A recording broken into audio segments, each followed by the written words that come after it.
مرکز مطبوعات اگنتی مبارزه با کروپسیون تاجیکستان روز 22 مای سال 2023 از انجام تفتیش پیشکی و با تصدیق فکر عیبدارکنی برای بررسی به دادگاه سپرده شدن پرونده ضد اسیلوف بیروز رستمویچ استاد کلان شرکت امداد غیرت خبر داد. بیروز اسیلوف بر اساس چند بند کودکس جنایی تاجیکستان به تصرف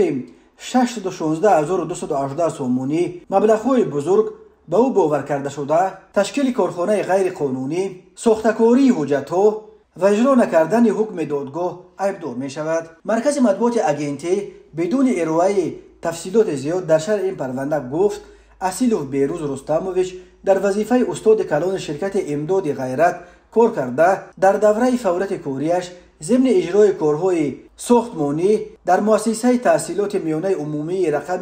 57 رقم 78 رقم 126 رقم 128 و رقم 129 نویه فردوسی شهر دوشنبه با مقصد تصرف مال و ملک غیر برای ساختکاری مبلغ عمومی 616,218 سومونی را بر زیاد حساب کرده آن را از آن خود کرده است. وابسته به این حالت نسبت اسیلوف بیروز با ماده 245 قسم 3 بند ا، 340 قسم 2 بند ا، 260 قسم 1 و 363 کودکس جنایی جمهوری تاجیکستان پرونده جنایی آغاز گردیده. بعد انجام تفتیش پیشکی آن با تصدیق فکر عیبدارکنی برای موهیتا بررسی نمودن به سود ارسال کرده شد. تفسیرات دیگر پرونده و نظر نفر عیبدار شونده و نزدیکان او دسترس نیست. این هم معلوم نیست که آیا استاد کلان شرکت ساختمانی امداد غیرت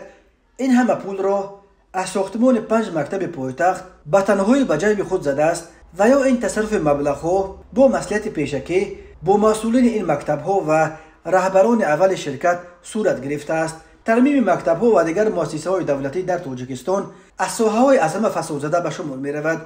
معمولا شرکت‌های ساختمانی در اساس مصلحت پیشکی با مسئولین مکتب‌ها و دیگر کارخانه‌های دولتی حجم کارهای انجام شده را چند مراتب زیادتر نشان داده فرق بین مبلغ‌ها را بین خود تقسیم می‌کنند.